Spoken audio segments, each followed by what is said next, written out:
Madden, the floor is now yours. Thank you. I'm going to share a screen real quick. Let's see. Yeah. Okay. I'm Ed Madden. I teach at the University of South Carolina. I was for about 7 years the director of the Women's and Gender Studies program. I'm going to talk about the gay and lesbian movement in South Carolina, but also just provide a little bit of kind of historical context for thinking about gay and lesbian and trans and bisexual and queer people in this state. And I really felt like I needed to start here with sodomy laws. South Carolina, we had a law that was based in English constitutional law from 1712. It was a buggery law. Sodomy is an antiquated term for any kind of non-procreative sex. Buggery was an even older antiquated term, and we hung on to that old antiquated term, even though other states changed their laws. We were the last state in the nation to do away with the death penalty for sodomy. That was in 1869. But then in 1872, the legislature rewrote the criminal code and gave a mandatory penalty of 5 years and $500. So ours, in some ways, seemed maybe less punitive than a lot of other states, which might have 10 years, 15 years as a punishment, but ours was mandatory. So the judge had no flexibility at all. You got 5 years and you got a $500 fine. And it's worth noting that $500 in 1872 is equivalent to $10,000 now. So it was a hefty, hefty fine. It was on the books till 2003, and you can see the map here. Lawrence versus Texas, 2003 Supreme Court decision ruled that all sodomy laws were unconstitutional, but you can see at the time of the decision, 14 states still had sodomy laws. The red ones applied only to gay and lesbian people, but the black ones, which was South Carolina, applied to straight people as well. Now, of course, it wasn't used that way. Straight people did not go to jail for having oral sex. Technically, they should have. This law is in place till 2003. Lots of people would say it wasn't enforced.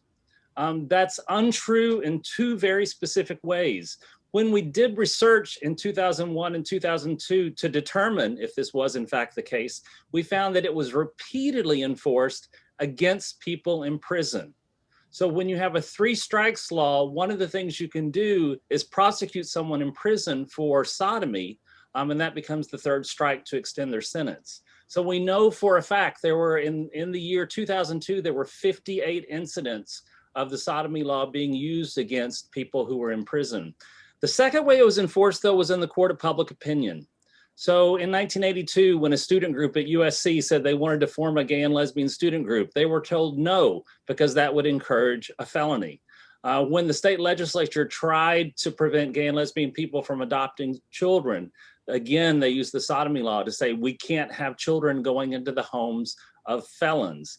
So even if it weren't enforced against gay and lesbian people at large or broadly, in the court of public opinion, it was totally used to justify systemic discrimination and institutional prejudice.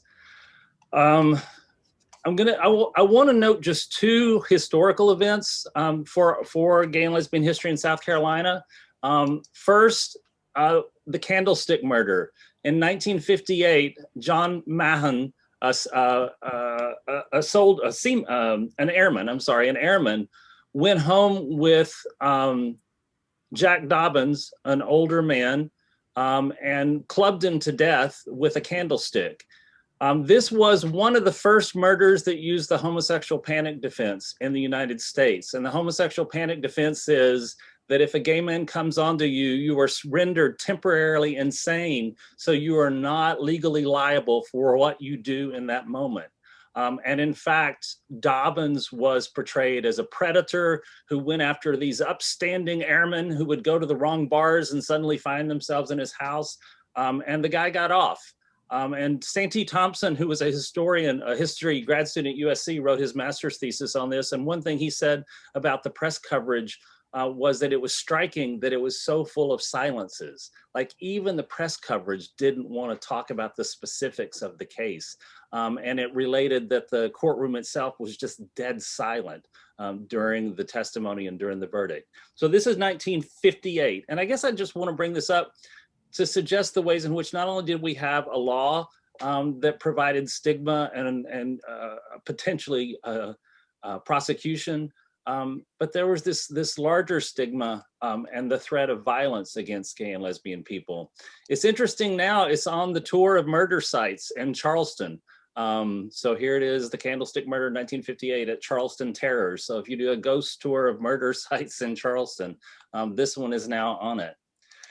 The second story I think is worth noting is from 1968, 10 years later, and that is the story of Don Langley Simmons. Simmons is one of the first major public figures to undergo transsexual reassignment surgery. And I use the word transsexual, that was the term used at the time. That's an archaic term now, I shouldn't use it now. But she's a trans woman. She has sex reassignment surgery in 1968. And then she marries her butler, John Paul Simmons, in 1969, who's African-American. It's worth noting that she was British. Charleston high society absolutely adored her because she wrote biographies of the royal family. But when she married her butler, she was rejected. So Charleston society could accept a trans person. It could not accept an interracial marriage. This made national news because it was only a couple of years after Loving versus Virginia. It made, if you're interested, there's a really fabulous documentary about her you can find online. She wrote a 1971 biography called Man into Woman. There's a book that came out in 95 called Dawn, a Charleston Legend. And there's a kind of tricky book from 2004 by Edward Ball called Peninsula of Lies. And he's trying to figure out more about Simmons and her relationship with her husband, John Paul. But anyway, these would be two really important, I think, historical moments if we're going to think about LGBTQ history in South Carolina. The first, because of the threat of silence and the threat of violence. The second, to remind us that trans people were part of this movement, and also to remind us that race and racism have always been an issue within this movement. So one is 1958, one is 1968. Through the 70s, there's a lot of, I think, community building. There's a historian named John D'Amelio who talks about leaping and creeping in the gay and lesbian movement. And they're silly verbs, but they really help you understand that. He says leaping are those moments where there's radical political or legal change, but creeping is what happens before and after those moments. And creeping is when the community is building itself. And through the 70s and 80s, there were three very particular areas where this was happening. One would be bar culture. The second would be the universities, particularly the University of South Carolina, where the student movement was forming. And third would be drag culture as distinct from bar culture. Those three would be really important areas within which there's a kind of community building effort. There are two real tipping points for gay and lesbian history in South Carolina. And the first one is of course, AIDS in the 1980s. Harriet's here, so she can correct me if I get some dates wrong, but 1982, PFLAG is founded. So the very first gay and lesbian civil rights activist organization in the state was actually Parents, Friends, and Family of Lesbian and Gays, PFLAG, and Harriet founded that in her living room here in South Carolina. 1983, the students trying to get organized at University of South Carolina were ruled against. 1985, Palmetto AIDS Life Support Services is founded, which we still have, PALS. 1988, the Comprehensive Health Education Act is passed.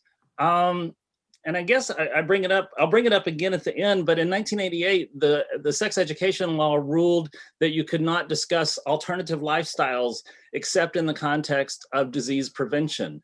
Technically, that only applied to the hours, the very limited hours of sex education, but throughout this state, school administrators used it to suppress any discussion of homosexuality within the public school system, to such an extent that even when in 2004, when the gay marriage amendment was coming up around the nation, it hit us in 2006, but when that was part of public conversation, the principal at Rock Hill High School would not allow the Student Debate Society to talk about gay marriage, even though it was one of the topics in politics at the time. And he specifically cited this law.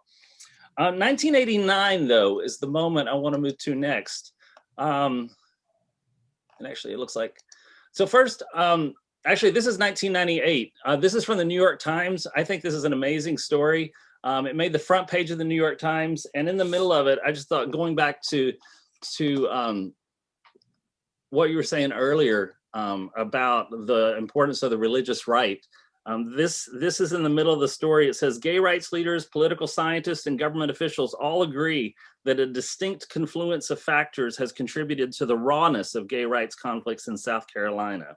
The pervasiveness of fundamentalist Christianity, which interprets scriptural warnings against homosexuality as God-given truth, the ties between religious conservatives and the state's surging Republican Party, and the increasing activism of the state's gay community, the South's history of institutionalized bigotry, and the state's resistance to cultural change, racial and otherwise. So that's 1998. I'm going to back up just slightly. I got these slightly out of order, and I apologize for that. 1989, ACT UP came to South Carolina. So the 88 health education law passes. There was a bill before the legislature in 1989 that would have allowed for mandatory HIV testing of anyone who was suspected of being HIV positive. It mandated the quarantining of anybody who was tested HIV positive, and it allowed all schools in the state to, kick out any student who tested HIV positive. So ACT UP, which was a New York-based organization, sent activists from New York and Atlanta to sleepy Columbia, South Carolina on a Thursday afternoon in 1989. And they had a demonstration on the State House grounds, and they had a kiss-in. Let me get here. To show that HIV is not transmitted through casual contact. So a bunch of queer activists are on our State House grounds on a Thursday right in the middle of the day in 1989. 41 people were arrested. Most of the activists were from out of state. So there was some concern from gay and lesbian activists here who thought it was would be perceived as outside agitators. But there were South Carolinians, and I just want to pull this up as well. This is from the New York Times, 1989, just after this. This is David Levitt, the novelist, and he wrote a long story about being in ACT UP. At the very end, though, I just want to read this because I think this is beautiful, and I love moments like this where South Carolina shines in national coverage rather than always being dumped on. The moment, he's written a long article about being an ACT UP activist, and this is what he says at the end. The moment, however, which I think will stay with me the longest, happened in Columbia, South Carolina, where I traveled with other members of ACT UP New York to join in a protest of that state's AIDS policies. Among other things, the South Carolina legislature had passed a law mandating the quarantining of HIV positive people and making it a felony punishable by up to 10 years in prison for any person to knowingly expose another person to the HIV virus. In front of the state capitol, the 100 or so ACT UP members marched and chanted and carried signs as, from atop the massive stone staircase, office workers and members of the legislature looked on. Several times the demonstrators staged kiss-ins, kissing one another as a way of challenging the myth that AIDS can be transmitted through casual contact. Then about 40 demonstrators sat down in the street blocking traffic. And think about that. The intersection of Assembly and Main in the middle of the day on a Thursday, 40 people walk out there, and basically the kind of activism they did was a die-in, where they all lay out in the street and refuse to move. The police have to pick them up. So until police officers, most of them wearing rubber gloves, picked them up, bound their wrists with garbage ties, lifted them onto stretchers, and took them off in buses to an armory on the edge of town for processing. Afterward, when everyone was bailed out and we were sitting in a motel room watching the television coverage and listening to the radio, we heard an interview with one of the few native Carolinians who had taken part in the protest. He was wearing a hospital mask. He explained to the interviewer which he had taken from the room of the first friend of his who had died of AIDS, and he had put a silence equals death button on that mask to show that he was protesting on behalf of those friends who had died as well as for himself. At the end of the interview, the reporter asked him if he wanted to say who he was. He hesitated, explaining that coming out was something one had to do one step at a time. He paused, then he said his name and the town where he lived. The report ended with those words. I think we'd all expected him not to give his name, to conclude the interview with apology and reluctance. Instead, he'd spoken out, branded himself, gone public. Too many people in his life had died brutal deaths for him ever to be silent again.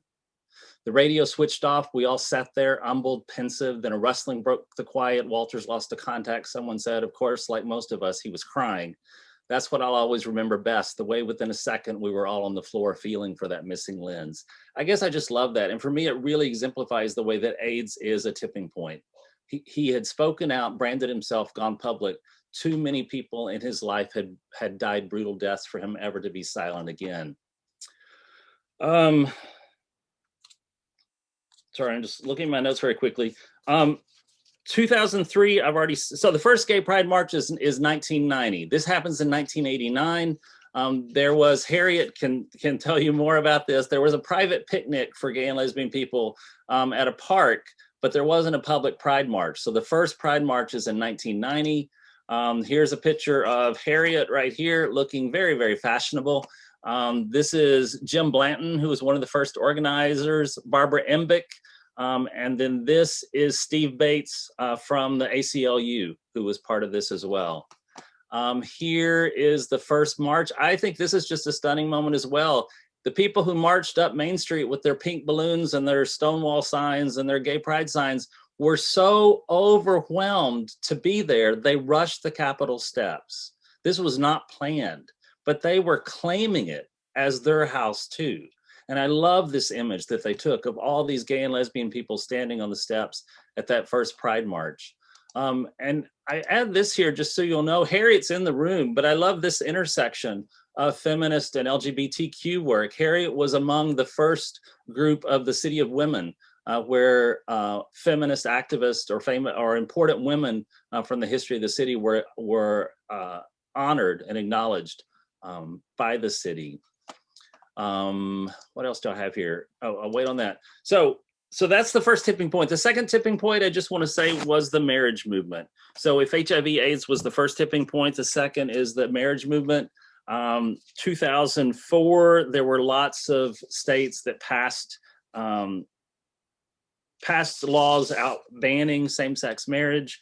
2004, in this state, the gay and lesbian pride movement started marriage equality activism, where they marched into the state house and signed up for marriage licenses and were denied, but it was a way of getting visibility for the group. I just want to do this very quickly. We had our first outreach at the state fair in 2005.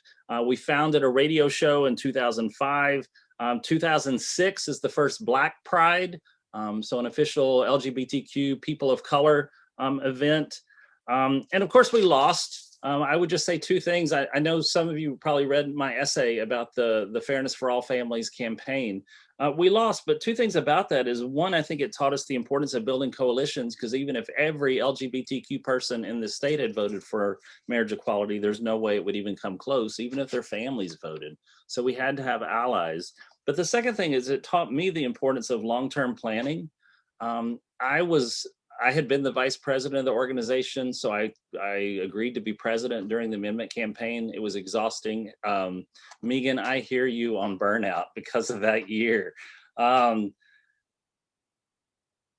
we had to think ahead, and I just remembered three stories from that moment. One was when I would go to national organizing things. One was the story of Georgia, where there were lots of divisive organizations who had turf wars, and there was nothing left at the end of the marriage campaign. One was Virginia, which did amazing grassroots work with little offices in every little town all over the state, but they didn't do anything to sustain it. So once they lost the amendment, everything disappeared. But Utah focused on movement building. Every single organization in that state grew in both funding and in terms of volunteer base, and the community came out of losing the amendment campaign more coordinated and more organized than they had ever been before. So for me, it was important to think about that kind of, it was important to have that kind of way of thinking, that even though we know we're going to lose in this state, we want to try to lose forward. We want to have something sustainable and to continue past that. Just a couple more slides. If you're interested in gay and lesbian history, this could arguably be the first oral history of LGBTQ people. I edited this. It was a bunch of radio essays we did on the radio show. Here you're seeing that when Upstate used it as a freshman reading, they got attacked by our state legislature who considered it pornographic. And I would just say the opening essay is a 14-year-old kid talking about what it's like to have a gay uncle. So that's what the legislature flipped out about. I also put here Dunbar versus Foot Locker, 2004. One of the most important cases on employment law began here in Columbia, South Carolina, where a Black gay man was repeatedly harassed by his fellow employees at the Foot Locker store in Columbia Mall and also in Richland Fashion Mall, not Richland Fashion Mall, Richland Mall. He sued. I taught a class last fall at USC on the law and LGBTQ people, and we talked about this case, and it was so cool. There was a kid from Charleston in the class who works at Foot Locker now who said that they make his story part of the training now to talk about how harassment should be treated within the workplace and how they should treat one another. So I love that it's literally part of their training now. And then the two big things you should know: last spring, that 1988 law was ruled unconstitutional by federal court. It cannot be enforced anymore. That disappeared because it was the very week that we all shut down for COVID. But this is huge news for us, that law can no longer be enforced.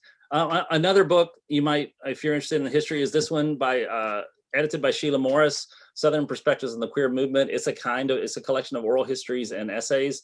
I will say this one, compared to Out Loud, the representation of people of color is missing. I wish we had more in this book. And then the last thing I put here, the other big news from last year that I think also disappears because of Trump and COVID and the election, is that in the Bostick versus Clayton County, Georgia decision, they ruled that Title VII, the protection of people from discrimination in employment, extends to sexual orientation and to gender identity as well. So now it is against federal law to discriminate against someone in the workplace because they are gay, lesbian, or trans.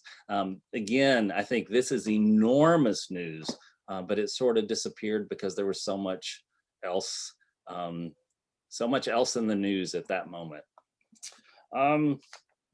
Yeah, I'll stop there. I think that's everything. Yeah, thank you. All right.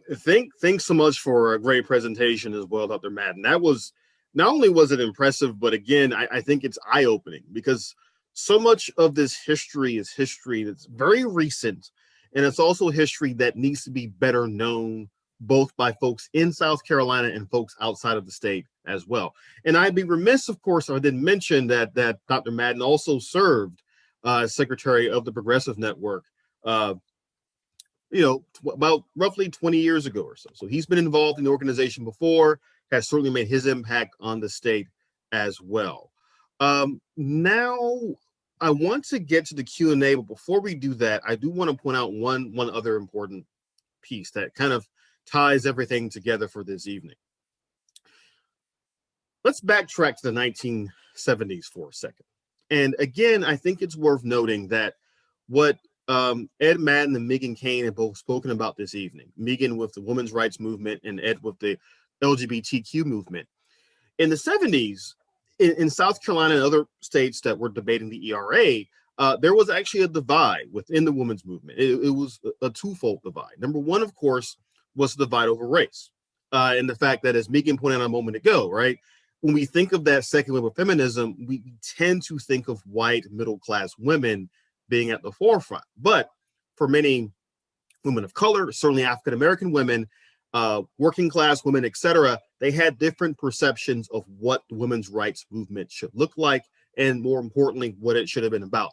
You may recall from a couple classes ago, I did play a clip from the film on the Charleston hospital strike, where Coretta Scott King says that the Black woman is the most oppressed woman in the country.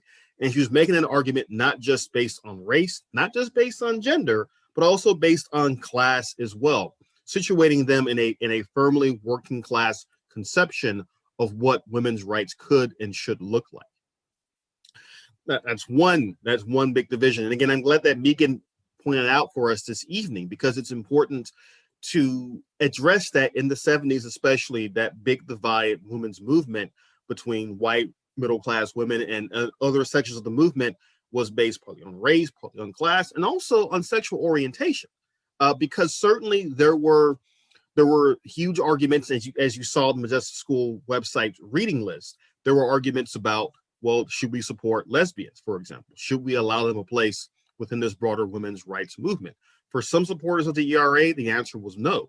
But for many others, the answer was actually yes. Otherwise, we're being incredibly hypocritical if we don't allow space for them and if we don't make a way for defending their rights as well.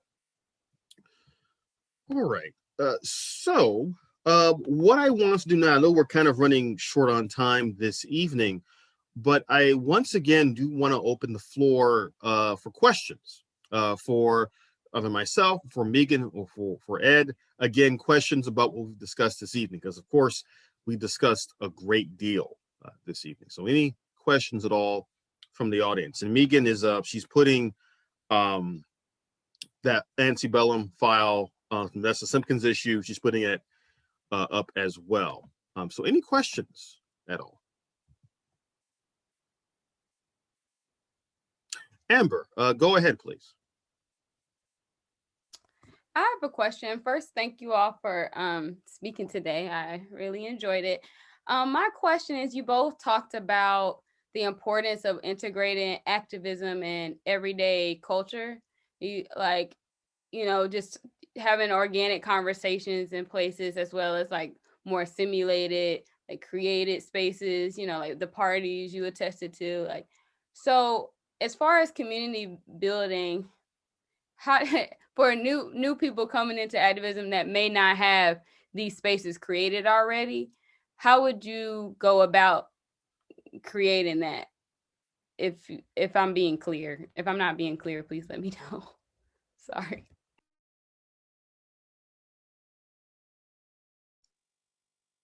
I'll go ahead and jump in very quickly, if that's okay. I would say one of the best lessons I learned from the Progressive Network was going to each other's parties. I mean, I know part of what you're asking is how do we create new spaces, but I think it's important to go to the spaces that are there too. I remember, so Mandy Carter, she probably said this when she spoke to you guys. She talks about the difference between justice and just us. But there was an activist in the progressive movement back when I was the secretary, the years that Brett probably regrets because I wrote way too many notes on what people said. But Cookie would say, go to each other's parties. That the way we learn what counts, the way we learn what to do, the way we learn who else in the state is doing the work is to go to everybody else's parties. And I just kind of loved that way of thinking about coalition building and organizing, because that's where you discover who your allies are. That's where you discover what coalitions you can build. And that's where you can discover too what resources are available to you when you do want to create your own organization.